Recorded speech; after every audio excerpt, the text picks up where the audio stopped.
superior para poder tener una idea de la severidad de la crisis asmática sin necesidad de recurrir a otros datos que no sean los clínicos. Claro, es una referencia aproximada, pero bastante cercana a la realidad, ¿no? Entonces, la frecuencia respiratoria, diferenciando, a propósito de lo que comentaba ayer unos compañeros, que en menores de 6 meses, por ejemplo, tener 35 de frecuencia respiratoria no se considera normal.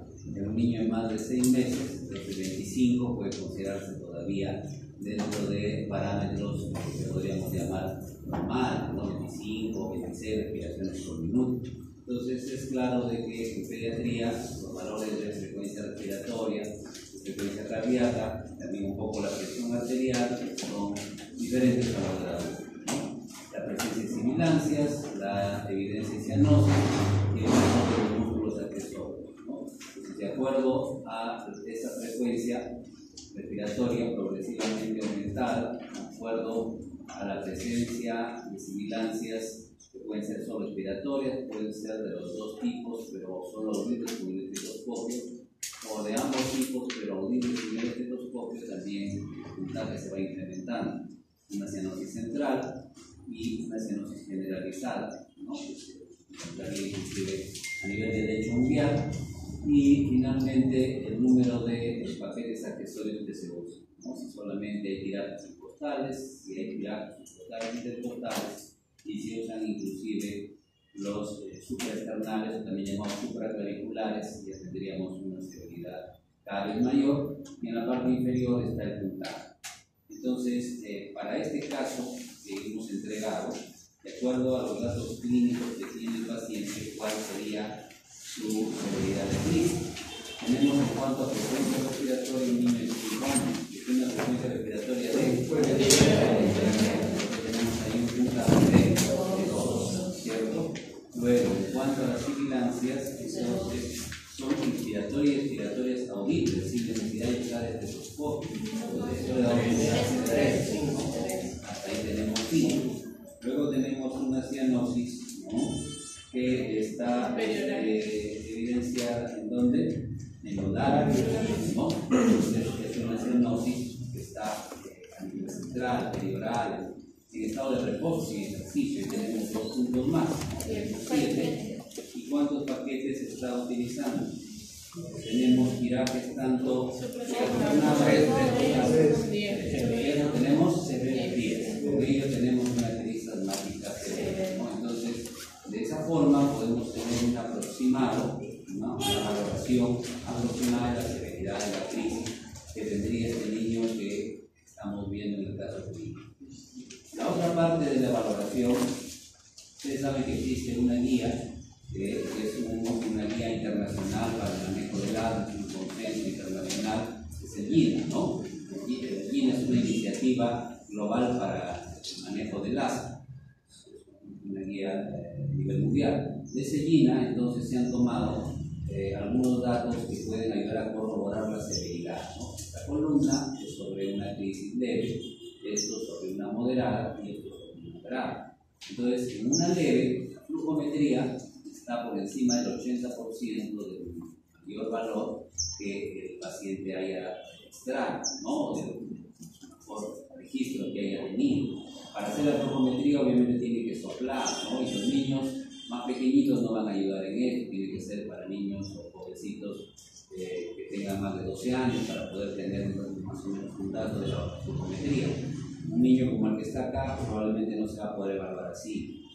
No va a poder soplar, o si lo va a hacer, no va a ser fiable por el esfuerzo respiratorio que tenga, ¿no? Entonces, la flujometría entre 60 y 80 es moderada y menos del 60% de su valor, mejor registro personal, sería severo.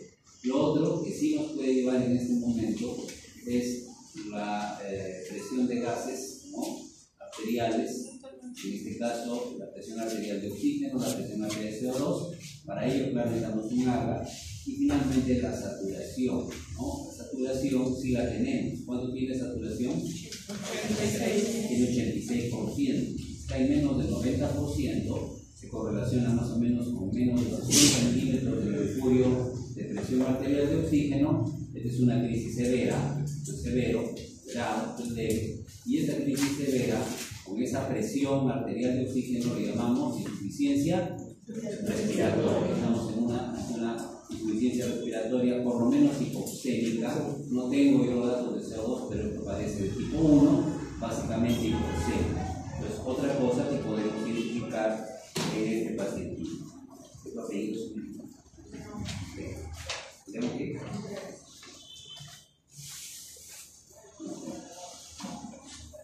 Entonces, ahí tenemos otra forma de corroborar la severidad de la crisis, que como sabemos es práctico porque los pulsioxímetros están en todos los hospitales, en las emergencias. Rápidamente se puede valorar la saturación y como cuando está, como en este caso, menor del 90%, es propio de una crisis asmática severa. Y se está corroborando un poco por el dato clínico de la cianosis que el paciente presenta. Ahora, dentro de las medidas de tratamiento, una medida más importante es la oxigenoterapia, ¿no? Tenemos 3 métodos comunes. Faltaría aquí la máscara con reservorio, que es otro método que también se usa con cierta frecuencia. Uno que es un poquito más fácil de disponer de una bigotera, catéter nasal, y una máscara simple o de una mascarilla Venturi, ¿no?, que tiene la ventaja de que se puede regular para un flujo bajo o para un flujo alto, ¿no? Tiene una llavecita que permite regular para flujo bajo o flujo alto. En general, el uso del término Venturi se refiere a que se genera un chorro de alta velocidad. Ustedes habrán realizado medicina, cuando se aplica el sistema Venturi, entonces es como apretar la punta de una manguera, el agua sale proyectada a mayor velocidad.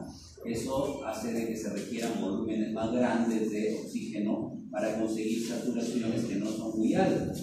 Entonces, ¿cuál es la ventaja del Venturi? Que al ser de alta velocidad hace dos cosas: reduce la reinhalación de CO2, al salir un chorro de alta velocidad que usa 25 litros por minuto. Entonces, a pesar de que la FiO2 no es muy alta, pero la velocidad con la cual se proyecta reduce la reinhalación del CO2 y puede alcanzar vías respiratorias más bajas. Entonces, esa es un poco la ventaja del sistema Venturi o Venturi, ¿no? A diferencia del catéter, que tiene limitaciones de flujo, no se puede usar más de 6 litros por minuto en un catéter nasal porque ya resulta lesivo, ¿no?, molesto, y puede hasta generar algunos problemas irritativos en las fosas nasales. Se puede poner 3 litros, se puede poner 4 litros, que dan estas concentraciones de FiO2, pero no se pueden usar volúmenes muy altos porque ya no hay incomodidad y tenemos el problema de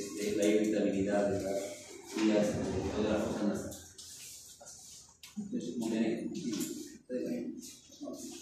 Entonces, esto sería un poco la característica del sistema.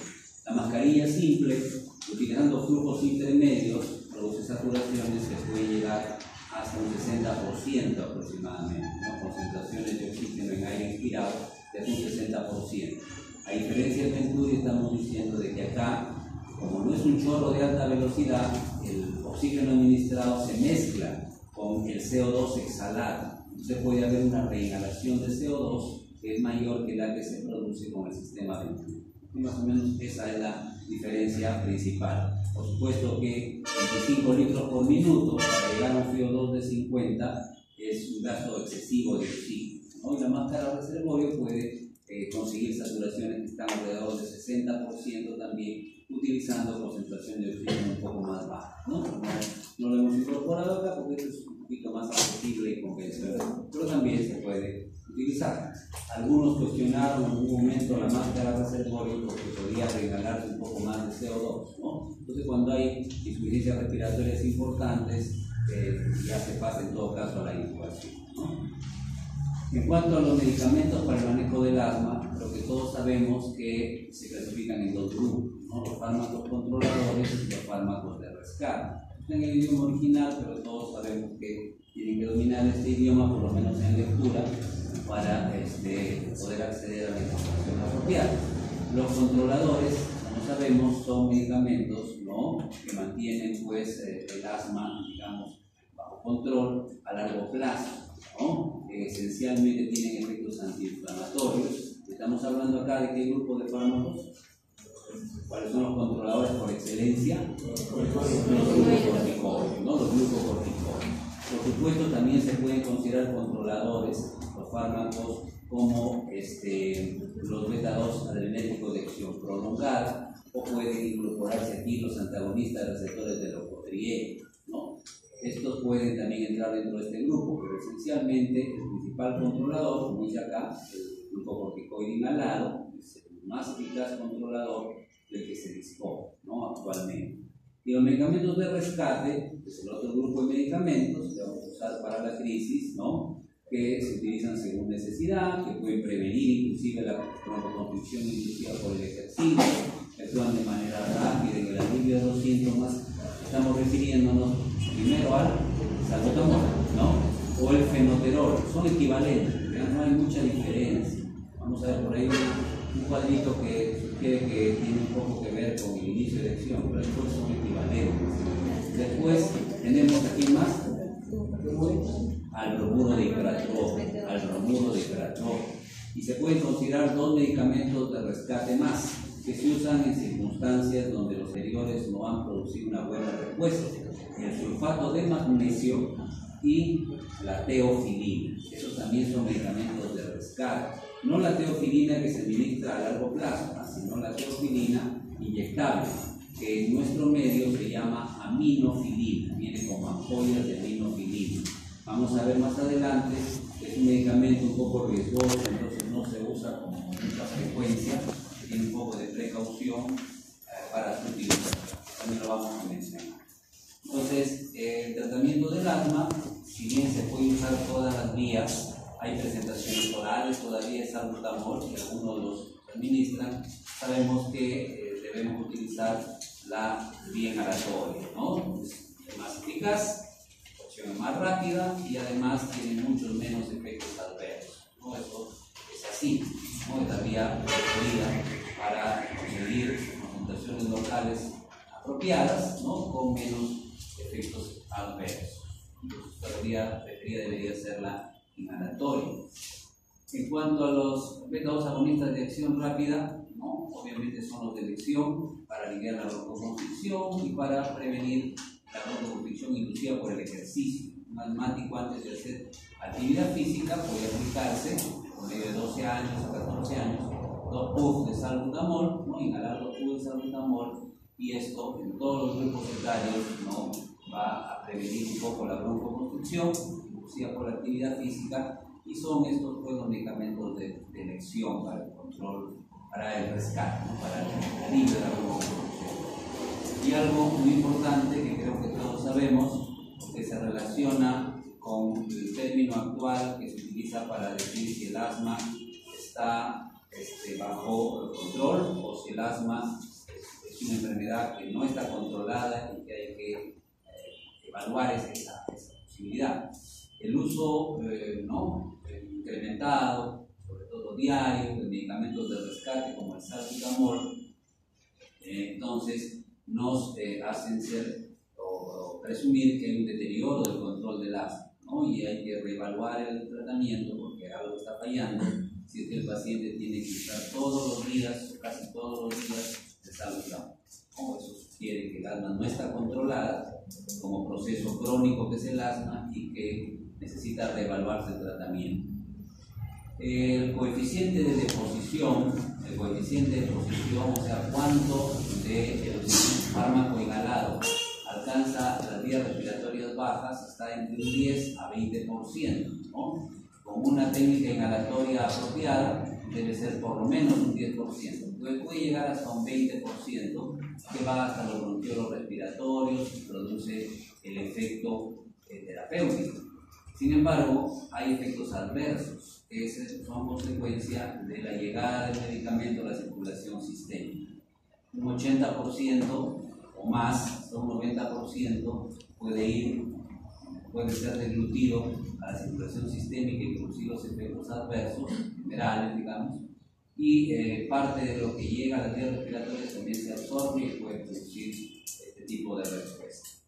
En cuanto a este cuadrito que nos torturó en su momento, lo recordamos, es obvio que no vamos a hacer un detalle minucioso de esto porque ya no es el momento para entrar en detalles minuciosos, pero sí recordar que el receptor beta-2 incrementa el AMP cíclico y este induce la broncodilatación gracias a efectos rápidos a nivel citosólico, pero también hay unos efectos tardíos que son a nivel transcripcional. Entonces los efectos rápidos, ya saben ustedes o recordarán ustedes, que se dan por la salida del potasio que hiperpolariza, reduce la capacidad de contraerse el músculo liso, porque disminuye la producción de IP3 y diacilglicerol, que son los segundos mensajeros de la vía de la acetilcolina, que inducen broncoconstricción, que aumenta la salida de calcio y el ingreso de sodio. Hay un intercambiador que induce ingreso de sodio, pero en intercambio saca calcio, y sin calcio no hay contracción. Esto está incorporado, ¿no? Acoplado a la acción de la bomba sodio-potasio tepeasa, y que hay una inhibición de la actividad de una miosina sinasa cadena ligera, que era la que fosforilaba la miosina y participaba en su contracción. Entonces, un mecanismo más o menos los conocimos en su momento, es una breve recopilación para explicar la relajación. Y no hay que descuidar que la proteína quinasa tiene elementos de respuesta, que se llaman elementos de respuesta al AMP cíclico, la proteína quinasa, que van a transcribir, que van a generar, por ejemplo, elastina. Cuando un asmático produce mucha colágena, a pesar de que la colágena está de moda para que no se arrugue la cara, ¿no?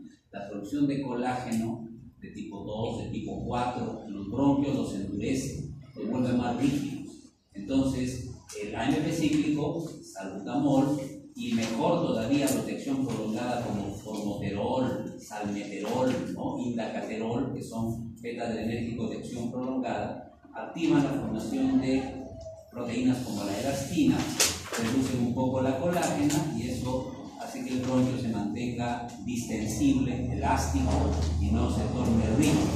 La colágena en el bronquio es malo, produce rigidez.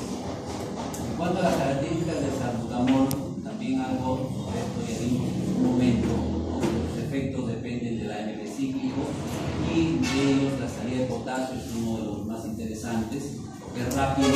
Al aperturarse el canal de potasio, rápido el potasio sale, rápido hay una tendencia a relajarse y eso hace de que en 5 a 15 minutos administrado por vía inhalatoria empiece el efecto del salbutamol. Estos datos son importantes porque eso nos está diciendo de que después de que se aplicó el PUF al paciente, ya en un cuarto de hora debe haber alguna respuesta. Ya debe aliviarse un poco el sibilante y el paciente debe empezar a respirar con algo menos de disnea, debe reducirse un poco la disnea. El máximo, sin embargo, va a requerir una hora, ¿no? El efecto máximo se va a alcanzar recién a la hora y la duración no es muy larga, ¿no? 6 horas es una cuestión excepcional, generalmente es 3 a 4 horas de duración de salbutamol.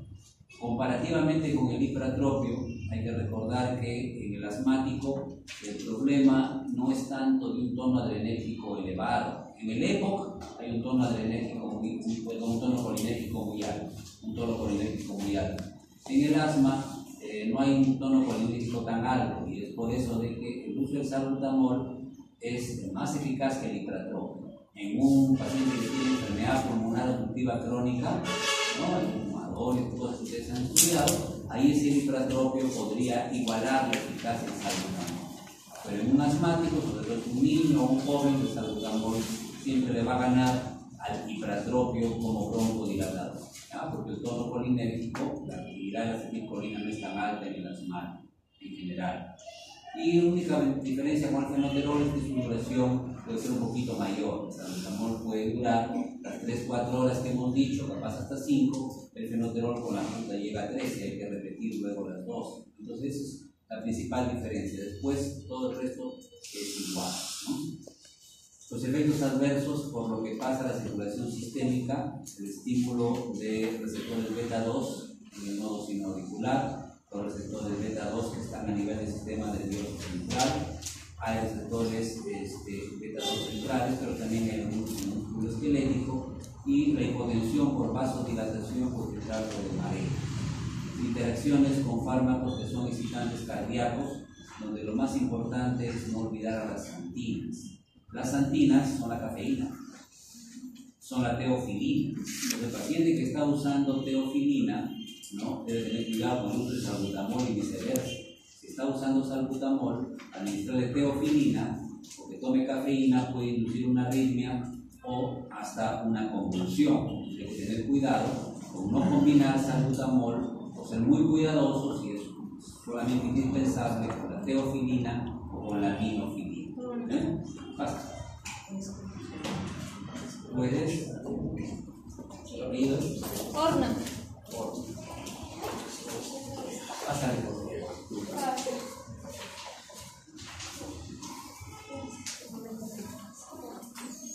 Bien. Ahora, como es un beta 2 adrenérgico, va a producir vasodilatación periférica, sobre todo a nivel muscular. De manera de que si lo combinamos con un hipotensor cualquiera, la presión arterial podría bajar demasiado, y con los nitratos, ¿no?, también puede haber un problema de hipotensión voluntaria. Estas son las contraindicaciones, ¿no? Y no hay que olvidar, no está acá escrito, no debemos olvidar que el salbutamol produce hipopotasemia. Aparte de que esté contraindicado en las arritmias, en la insuficiencia cardíaca, en la cetoacidosis, que va a aumentar la lipólisis, ser un beta 2 adrenérgico. El salbutamol es inclusive uno de los medicamentos que se usa en la hiperpotasemia, porque el salbutamol hace que el potasio pues ingrese a las células, en general a las células sistémicas, tiene ese efecto del salbutamol, ¿no?, inducir hipopotasemia. En cuanto a las dosis, se puede administrar en MDI, todos conocemos los inhaladores, ¿no? Estas son dosis para niños mayores de 12 años. Y cuando hablamos de dosis para pacientes pediátricos, sobre todo en nebulización para las crisis, hay que recordar los intervalos, ¿no? De 0,05 a 0,15 miligramos por kilo. Entonces, hay una solución que viene para nebulización. Las soluciones para nebulización tienen 2 miligramos en 1 mililitro. Esa es la presentación de salbutamol, ¿no? Hay otras que tienen 2,5 en 1 mililitro. Siempre hay que ver de todas maneras la presentación, hay que ver si ese mililitro trae 2 miligramos o trae 2,5. Se establece cuánto es la dosis en miligramos por kilo y luego se determina cuánto sería el volumen que corresponde, ¿no?, para colocarlo en el nebulizador con 3 centímetros cúbicos de agua de cloruro de sodio o 2,5 centímetros de cloruro de sodio isotónico, y se aplica la nebulización, ¿no? Una nebulización que generalmente es intermitente, se nebuliza por 15 minutos, ¿no? Eso puede ser, si la crisis es grave, ¿no?, 3 o 4 veces en 1 hora, pero puede haber en algunos casos nebulización continua, ¿no? Depende de la severidad del cuadro. Hay que recordar acá que hay estudios que muestran que la eficacia del salbutamol en MDI puede ser igual al salbutamol nebulizado. Si es que los tubos son aplicados correctamente, eso podría ser para una persona adulta o joven, pero si es un paciente pediátrico hay que usar un dispositivo que se llama aerocámara, ¿no? Aerocámara. Si se colocan los tubos en una aerocámara, entonces puede equivaler a la nebulización. Entonces es muy útil en los sitios periféricos, ¿no?, donde no hay nebulizador. A veces no hay nebulizador, pero en esa posta puede haber una aerocámara, o el paciente trae su aerocámara, y como es un paciente pediátrico como el que estamos viendo en este momento, los PUF se pueden colocar en la aerocámara y equivale a la nebulización en eficacia. Eso, los estudios dicen que es así y eso hay que recordar, ¿no? Es la nebulización para pacientes pediátricos y esto es para pacientes jóvenes y adultos, ¿no? Puede ser hasta 2,5 miligramos, ¿no? Que se pasan en 15 minutos. No hay que olvidar que la sobreexposición al salbutamol produce lo que se llama la desensibilización del receptor beta 2. Entonces, cuando un paciente está usando salbutamol a cada rato y está estimulando repetidamente al receptor beta 2 de manera intermitente pero continua, ¿no? De manera intermitente pero casi todo el día, entonces por la activación de las cascadas que ya conocemos, sobre todo la proteína quinasa A, se puede fosforilar el receptor beta 2. Si este receptor beta 2 se fosforila, se desensibiliza, quiere decir que ya no responde al salbutamol. Y luego, mediante la captación de arrestina y la vía de la clatrina, forma una vacuola, ¿no? Forma una estructura que se sufre endocitosis, ¿no? El receptor desaparece de la membrana. Eso también se llama regulación a la baja, ¿no? O en inglés down regulation, ¿no? Es decir, los receptores se esconden, desaparecen de la superficie. Cuando eso sucede en el transcurso de algunas horas, le llamamos taquifilaxis. Entonces se dice que el uso excesivo, repetido del salbutamol produce una desensibilización, una resistencia, podríamos llamarle al salbutamol. Pero no se usa el término resistencia en estos casos, porque eso se usa más para antibióticos. Se dice que aparece una taquifilaxis. El receptor se ha escondido, ha sufrido una regulación a la baja y la respuesta al salbutamol disminuye. No es que el salbutamol ya no va a servir, pero vamos a tener que usar cantidades mucho más altas para que los receptores que quedan, porque nunca se esconden todos, para que los receptores que quedan puedan ser estimulados, ¿ya? Entonces, eso sucede con el uso continuo, intermitente, repetido del salbutamol. Y esto que también nos vimos en algún momento, ¿no? Nos interesó en algún momento, es la acción de la acetilcolina, ¿no? La acetilcolina es un receptor M3, el receptor muscarínico M3, y esta receptor M3. Y la unión de acetilcolina estaba acoplada al receptor muscarínico a la proteína, ¿no? Ahí está la activación de la fosfolipasa C, aquí está el citrato, y acá está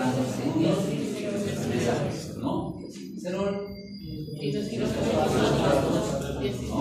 activación de quinasa C, la apertura de canales de calcio dependientes del ligando, ingresa calcio, la salida del retículo y el calcio que ha aumentado acá modifica el voltaje de la membrana y ingresa calcio por un canal dependiente del voltaje, ¿no? Con la calmodulina forman el complejo que activa la miosina sinasa cadena ligera, fosforila la cabeza de miosina, una lactina y da la contracción. Todo este proceso lo vamos a bloquear con bromuro de hipertropio. Al usar el hipertropio, evitamos que la acetilcolina se una a su receptor y esta cascada entonces no va a tener lugar. Entonces se favorece la relajación, se evita la contracción, ¿no? Esa es característica del bromuro de hipertropio. Ahora, este es un antagonista M3. El inicio de acción es más lento que el salbutamol, un inicio tan rápido, 15 minutos para empezar a actuar. El máximo es al mismo tiempo, más o menos a 1 hora, y la duración sí es más prolongada. El salbutamol de 3 a 6 horas, pero habitualmente son 3 a 4 horas que dura. Este dura más. Entonces, si bien es más lento, es más prolongado. Definitivamente, al compararlo con el salbutamol, es menos eficaz. El fármaco de primera línea es salbutamol. Este es un buen ayudante, pero igual sigue siendo ayudante, no es el de elección, no es el de primera línea. Las reacciones adversas que se pueden producir por la sequedad de las mucosas, la tos, ¿no? La sequedad de la boca, alteración en la percepción de los sabores, y en algunos pacientes, por un excipiente que trae el bromuro de hipertropio, algunas presentaciones de bromuro de hipertropio traen un excipiente, no es el mismo bromuro, es una de las sustancias que vienen como dentro de la presentación, puede haber broncoespasmo paradójico. Pero esas presentaciones casi han desaparecido, entonces ya el broncoespasmo paradójico que se podía presentar casi también ya no existe. Hay gente que usa gotas para los ojos, anticolinérgicos oftálmicos, ¿no? Tropicamida, en fin, y entonces puede potenciarse el efecto del bromuro de hipratrópico, que obviamente está contraindicado en el glaucoma, sobre todo el triángulo estrecho, o cuando hay retención urinaria, porque va a relajar más la vejiga, va a agravar todavía más, relajando el difusor, la retención urinaria. Ahora, en nuestro medio no tenemos líquido de nebulización. La presentación que tenemos es inhalador. Entonces hay que aplicar el inhalador, ¿no? Más o menos es un intervalo para un adulto, para un paciente pediátrico, vamos a verlo más adelante, ¿no? Se puede usar hasta 160 microgramos si tiene más de 4 años y hasta 80 microgramos generalmente en los que tienen menos de 4 años, ¿no? De manera intermitente, hasta 3-4 veces en una hora, mediante el uso de la aerocámara. Como es MDI, no se puede aplicar como nebulización. ¿Ya? Hay que utilizar una aerocámara para los pacientes pediátricos pequeños. Un paciente adulto o un jovencito, si capaz, puede utilizar directamente el inhalador. Esto de acá es el mecanismo de acción de los glucocorticoides, potentes antiinflamatorios, ¿no? Pero también reductores de la inmunidad. Entonces, esta figura también torturó, me parece, en algún momento, y nos está mostrando, nos está recordando que se inhibe el factor nuclear kappa de tipo beta. El bloqueo del factor nuclear kappa de tipo beta reduce la síntesis de citoquinas proinflamatorias, como el factor de necrosis tumoral, como la interleucina 1, la interleucina 8. Los receptores para estas citoquinas disminuyen, las proteínas que actúan de manera quimiotáctica también, la BCAM, la ICAM, que son moléculas de adhesión también. Y además no hay una estimulación por estas citoquinas proinflamatorias de la ciclooxigenasa 2, de la inflamatoria. Por otro lado, uno de los efectos más importantes de los glucocorticoides es sintetizar anexina 1, que inhibe a la fosfolipasa 2. Sabemos que al bloquear esto, no va a haber ácido araquidónico y no va a haber, sobre todo, ¿qué cosa? ¿No? Que tienen un papel importante en la patogenia del asma. Entonces vamos a reducir la producción de los llamados cisteínil-leucotrienos, ¿no? El C, el L, que están encargados de producir broncoespasmo, edema, ¿cierto? Y hiperreactividad de la mucosa bronquial. Y hay algunas respuestas más que tienen que ver con algunos protooncogenes que igual reducen los mediadores inflamatorios inmunológicos.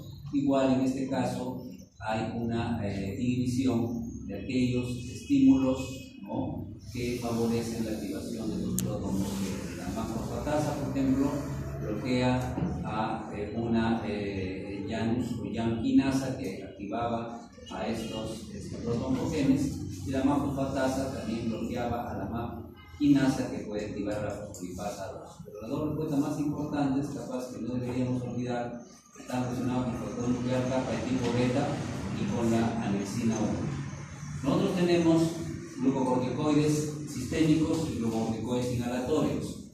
De los sistémicos podemos usar para una acción inicial rápida hidrocortisona, 5 miligramos por kilo, ¿no? Por día. Eso puede ser la dosis apropiada. Podemos usar metilprednisolona, que es inyectable también, ¿no? Y en este caso usamos de 0.5 a 1 miligramo por kilo por día. Entonces, ¿cuál es la ventaja de usar metilprednisolona? Que se da una sola vez en 24 horas. ¿No? Se calcula la dosis y como tiene una vida media de 36 horas, vida media biológica, igual a la duración de su acción, podemos administrarlo una sola vez en 24 horas. En cambio, la hidrocortisona tiene una vida media biológica de 12 horas, entonces hay que administrarlo 2 veces al día, ¿no? La única ventaja de la hidrocortisona es que empieza a actuar un poquito antes. Entonces hemos seleccionado metilprednisolona, pero sabemos que podemos usar hidrocortisona. Y si no hubiera ni hidrocortisona ni metilprednisolona, ¿qué podemos inyectar? Dexametasona, ¿es cierto? Dexametasona o dexametasona inyectables. Dexametasona es bastante usado, ¿no? Y ahí la dosis sería de 0.15 miligramos por kilo, ¿no? Por dosis, que se puede repetir hasta 4 veces, y el efecto es más prolongado, el efecto puede durar hasta 72 horas. Entonces, habitualmente solo se usa si no tenemos hidrocortisona o metilprednisolona. Estamos hablando de fármacos inyectables. Cuando vamos a usar la vía oral, tenemos sin el metil la prednisolona. Tiene jarabe, tiene tableta, le quitamos metil y tenemos prednisolona. O si no, simplemente prednisona, ¿no es cierto? Que es muy conocida la prednisona y la dosis es la misma, de 0,5 a 1 miligramo por kilo. Entonces, esto tiene una ventaja. Esta metilprednisolona tiene una ventaja, que es equivalente a la prednisona. O sea, yo le estoy poniendo el inyectable, pero lo puedo cambiar por prednisona. Igual la prednisona lo voy a usar una vez al día, tiene la misma vida media biológica, tiene la misma potencia, entonces puedo intercambiar tranquilamente metilprednisolona usando las mismas dosis, pero por vía oral, por prednisona. Por prednisona o por prednisolona, puedo intercambiarlo sin mayores problemas. Ahora, el mecanismo de acción ya lo hemos dicho, las inhibiciones transcripcionales, se resalta mucho la fosfolipasa 2 que tiene que ver con los leucotrienos. Cuando hablamos de vida media, es el tiempo para que la concentración sérica baje a la mitad. Si dice vida media biológica, es el tiempo para que el efecto en el tejido se reduzca a la mitad. O sea, para que el efecto que está produciéndose en el bronquio se reduzca a la mitad, disminuya a la mitad ese efecto, esa acción, se requieren 36 horas. Por eso que se puede dar una vez al día, una vez cada 24 horas. Comparándolo con otros fármacos controladores, ¿no? Como los beta-adrenérgicos de acción prolongada, por los antagonistas de receptores de leucotrienos, la metilprednisolona pues, es superior, ¿no? Es más potente antiinflamatorio que existe. Los efectos adversos son por todos conocidos.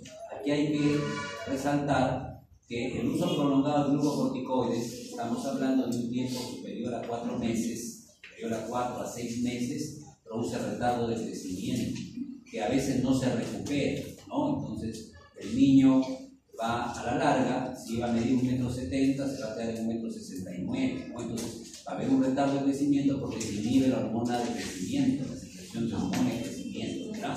No es tanto por una lesión ósea, sino por una disminución de la secreción de somatotropina. Entonces, con regímenes de tratamiento prolongados, así sea inhalatorio, por más de 4 a 6 meses, ya aumenta el riesgo de retardo del crecimiento, ¿no? Otra cosa que no hay que olvidar, produce hipopotasemia y el salbutamol también. Entonces hay que tener un poco de cuidado con la dosificación del potasio sérico. Cuando se usan dosis altas de salbutamol, así sea inhalado, y además corticoides sistémicos, por lo menos una medida de potasio para ver que el potasio no esté bajando mucho, no vaya a estar bajando mucho el potasio sérico.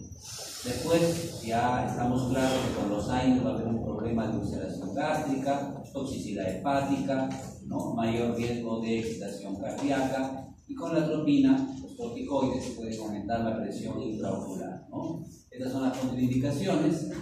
Los corticoides tienen un efecto sinérgico con el salbutamol. ¿En qué consiste ese efecto sinérgico?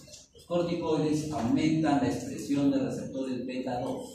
Los corticoides aumentan la formación y la translocación de los receptores beta 2. Entonces, si hay más receptores beta 2, el salbutamol va a actuar mejor. Cualquier beta 2 adrenérgico va a actuar mejor.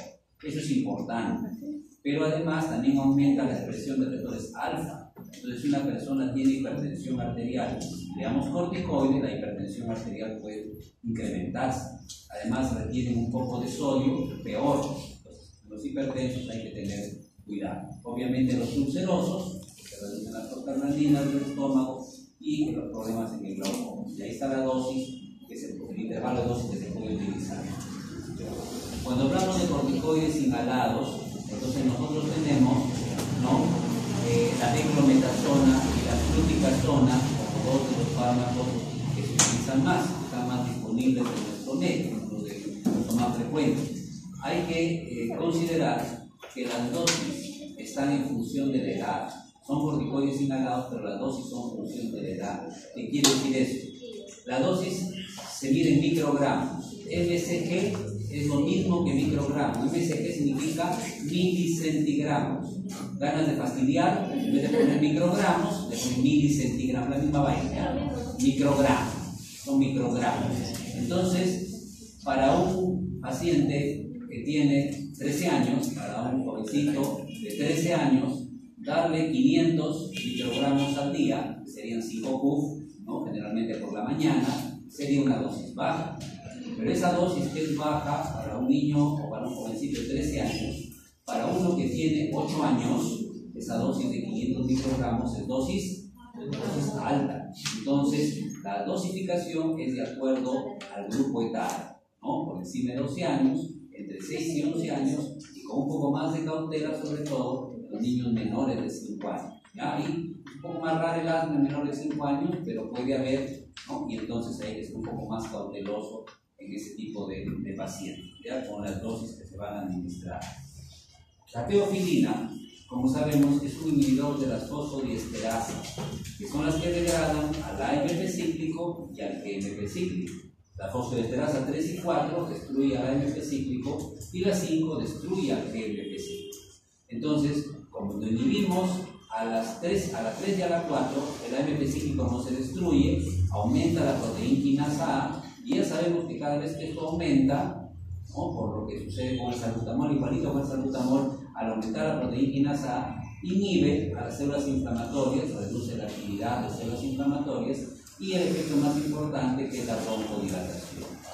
En el caso del GMP cíclico, ¿no? Producido a nivel del músculo liso, el GMP cíclico, al no ser destruido, aumenta el GMP cíclico, aumenta la proteína quinasa G, y la proteína quinasa G activa una miosina fosfatasa. La miosina fosfatasa defosforila la miosina y también hay broncodilatación. De manera que la teofilina es un inhibidor de fosfodiesterasas que aumenta tanto el AMP cíclico como el GMP cíclico, produciendo una inhibición un poco de los mastocitos por la vía de la proteína quinasa A y una broncodilatación importante por la vía de ambos proteínas quinasa, la A y la G. Estos son los efectos de la teofilina. ¿Por qué es nociva la teofilina? Porque aumenta el AMP cíclico. Y en el corazón, el AMP cíclico es excitante, aumenta el calcio, aumenta la contractilidad, produce taquicardia, igual en el sistema nervioso central. Entonces se le tiene miedo a la teofilina por ese hecho, de que es un excitante miocárdico y un excitante del sistema nervioso central. Hay que tener cuidado con las dosis de la teofilina, con el uso de la teofilina. Algunos parámetros para considerar en el tratamiento de la crisis asmática, ¿no? Entonces, se puede empezar el manejo de una crisis que no sea severa, que sea leve o moderada, con 2 a 4 puffs cada 20 minutos por la primera hora. Y luego, las exacerbaciones leves, ¿no? Generalmente requieren 2 a 4 puffs cada 3 a 4 horas, después de esta dosis inicial, y las moderadas requieren 6 a 10 puffs cada 1 a 2 horas, ¿no? Entonces, más o menos, eso es un esquema básico para pacientes mayores de 12 años, o sea, no es para pacientes pediátricos pequeñitos, estos son los que pueden inhalar adecuadamente. Otra medida de tratamiento de la crisis es el uso de glucocorticoides. Puede ser oral, si el paciente puede deglutir, pero si tiene una taquimia muy importante no va a poder hacerlo, va a tener que ser parenteral. Entonces se puede usar, como dijimos antes, de 0,5 a 1 miligramo, ¿no? Por kilo de ¿qué dice acá? Prednisona, ¿no? La prednisona puede usarse de manera similar, por eso dice, o un equivalente, ¿no? Durante un periodo de 24 horas, ¿no? ¿Qué ventajas tienen? ¿No? Introducida precozmente en el curso de una crisis moderada o severa, ayuda a revertir la inflamación y acelera, pues, la recuperación. Está comprobado en numerosas evidencias que el glucocorticoide debe considerarse siempre en el manejo de la crisis porque reduce la inflamación y acelera la recuperación. El oxígeno siempre hay que darlo, el objetivo es conseguir saturaciones de por lo menos un 95%. Hay márgenes que vamos a ver en unos cuadros más adelante que dicen 94-98 como un intervalo apropiado, pero el promedio podría estar en un 95%, un buen nivel de pulso y oximetría, un 95%. El uso del anticolinérgico, ¿no? Agregado al beta-2, ¿no? Entonces comprobado también que reduce las tasas de hospitalización, ¿no? Y mejora, ¿no? Incrementa la mejoría del flujo expiratorio pico o el volumen expiratorio forzado, ¿no? La focometría o la espirometría al segundo se mejoran con la combinación del anticolinérgico al beta-2. Entonces definitivamente va a haber un beneficio.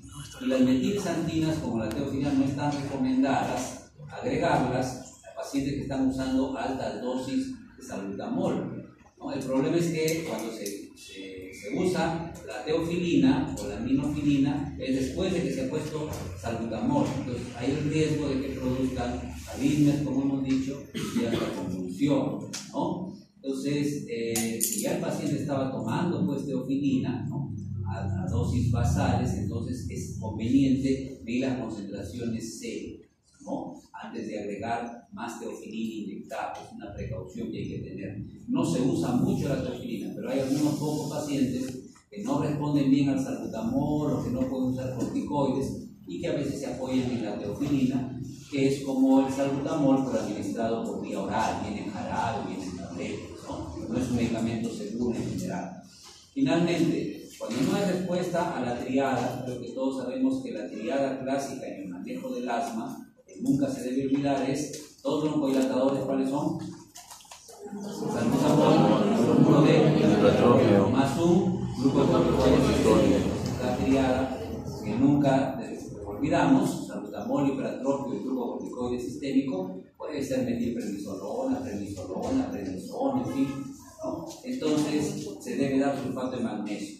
2 gramos intravenosos para adultos. En paciente pediátrico es 50 miligramos por kilo. 50 miligramos por kilo. Entonces se recurre al sulfato de magnesio. ¿Cuál es el problema con el sulfato de magnesio? Que si bien es un relajante del músculo liso potente, por eso se usa para producir broncodilatación, también interfiere con la neurotransmisión. Entonces puede producir parálisis del músculo esquelético, puede llegar a parálisis respiratoria, ¿no es cierto? Puede producir alteración en la función renal, pérdida del reflejo rotuliano, abolición de los reflejos, ¿no? Entonces es un medicamento que puede ser peligroso, hasta deteriorar la conciencia y la respiración. Entonces hay que usarlo de forma cautelosa. Solo se han fallado los 3 primeros que son los fármacos de protección. Entonces, en términos de esquemas de manejo, podemos ver que la crisis leve o moderada requiere salbutamol, considerar hipertrópico. El GINA nos dice considerar, quiere decir que si tú quieres, tu experiencia, piensas que el paciente se va a beneficiar en una crisis moderada, lo agregas. Pero si no, no es indispensable. Lo que sí es indispensable es que le pongas de todas maneras, ¿qué cosa? Oxígeno. Y además un corticoide oral. ¿Por qué un corticoide oral? ¿Por qué no dice que le inyectes? Porque tiene una crisis leve a moderada. Porque puede ingerir, no está en NPO. Y los corticoides orales tienen excelente biodisponibilidad, se absorben muy bien. Entonces no tienes que inyectarle en una crisis leve a moderada un corticoide porque se va a absorber bien. Y el efecto del corticoide nunca es inmediato, siempre es progresivo. ¿Por qué razón? Porque sabemos que los corticoides tienen efectos transcripcionales.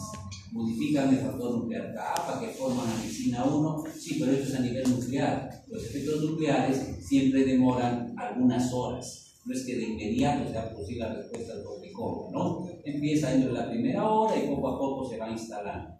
En cambio, cuando es severa la crisis, ahí no hay discusión. Hay que poner el salbutamol y también el hipertrópico. Se necesita al ayudante.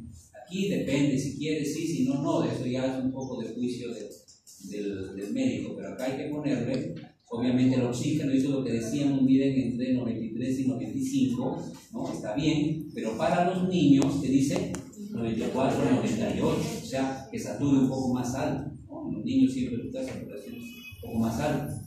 El corticoide dice acá oral o intravenoso. ¿Por qué me da la opción? Porque tiene una crisis severa.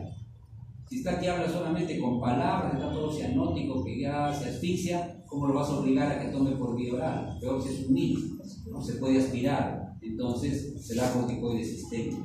Pero eso es importante porque uno dice, ¿por qué le pones intravenoso? Para que actúe más rápido. No es cierto, le pones intravenoso porque no puede usar la vía oral. Este oral va a actuar casi tan rápido como este intravenoso y se va a absorber casi todo, eso es casi lo mismo. Por eso es oral o intravenoso. No es la biodisponibilidad, no es que va a empezar más rapidito y el efecto va a ser más inmediato, no es eso. La razón fundamental es que aquí tiene una crisis severa y no puedes usar la vía oral, ¿no? Puedes tener problemas con la vía oral. Considerar que dice magnesio intravenoso, sulfato de magnesio intravenoso. Y pueden usarse corticoides inhalados a altas dosis. Estos son corticoides inhalados, clonidazona, fluticasona. Más o menos es el esquema de tratamiento y luego hay que monitorizarlo. La flujometría sería una de las formas. Cuando el niño tiene menos de 5 años, entonces hemos querido tomarlo porque es un paciente un poquito especial, ¿no?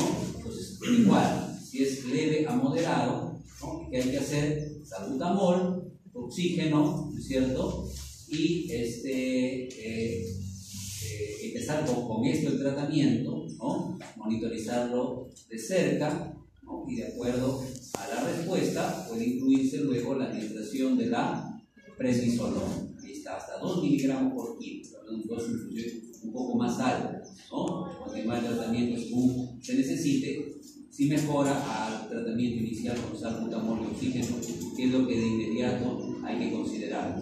Como ven ustedes, acá nos habla de empezar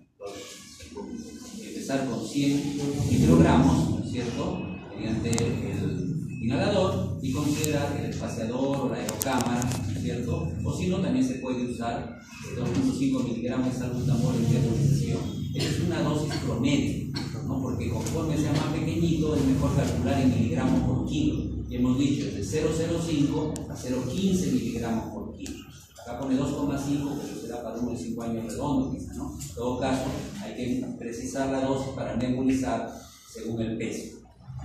Y cuando es severo, está en riesgo la vida del paciente. Acá están las características, que no las vamos a leer, una saturación bastante baja, es un parámetro importante. Entonces, el salbutamol, cantidades más altas, la nebulización, el oxígeno, saturaciones de 94-98%, prednisona hasta 2 miligramos por kilo, ¿no? Esa es la dosis que se puede utilizar, ¿no? Con ciertos límites para los que tienen menos de 2 años, no usar de dosis demasiado altas. ¿Y qué dice acá? Considerar que dice rumor infratrópico, ¿cuánto? 160 microgramos. Cada puff son 20 microgramos. Estamos hablando de ¿cuántos puff? 8, ¿cierto? 8. ¿Se puede nebulizar? Sí se puede, pero en el Perú no tenemos hipertrofio para nebulizar. Entonces tenemos que utilizar la aerocámara y los puff para poder conseguir la mejoría. ¿Ya? Entonces eso es el tratamiento. Bien. Ya, correcto. En cuanto a lo que es fármacos controladores a largo plazo, entonces tenemos, aparte de los glucocorticoides inhalados, que con estos antagonistas del receptor de leucotrieno, ¿no?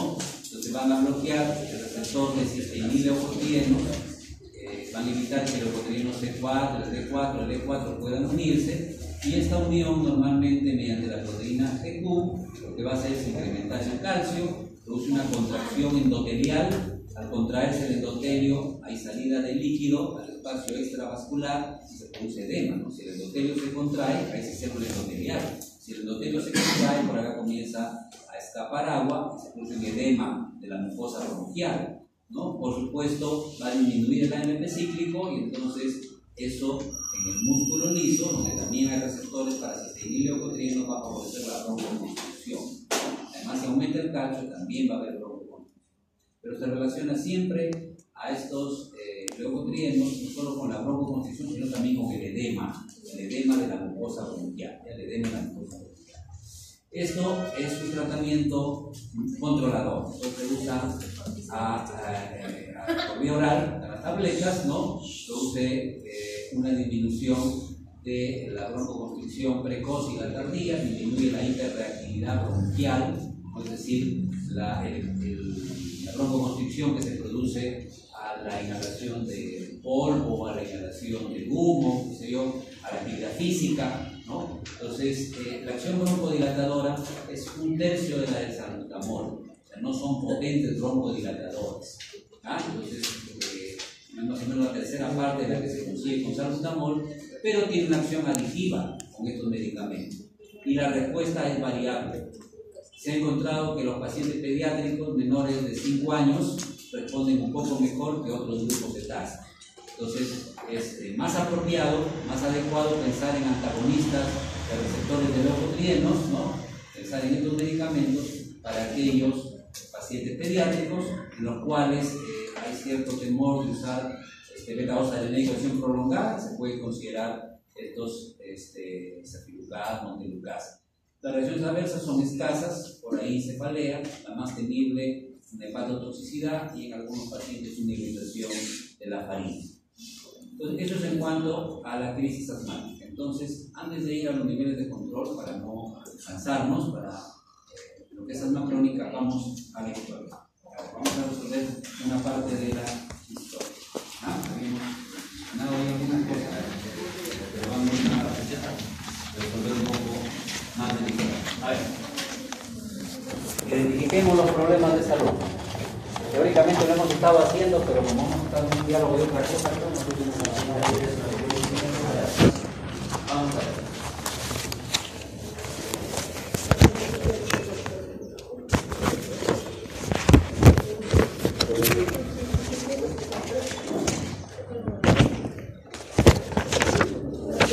La luz amarilla, para que no dé mucho calor. Yo lo pongo a ver, identifiquen los problemas de salud. Un tiempo nos tomamos a identificar los problemas. Y los objetivos, a ver, ambas cosas. Identifiquen los problemas de salud y cuáles serían los objetivos de la conversación.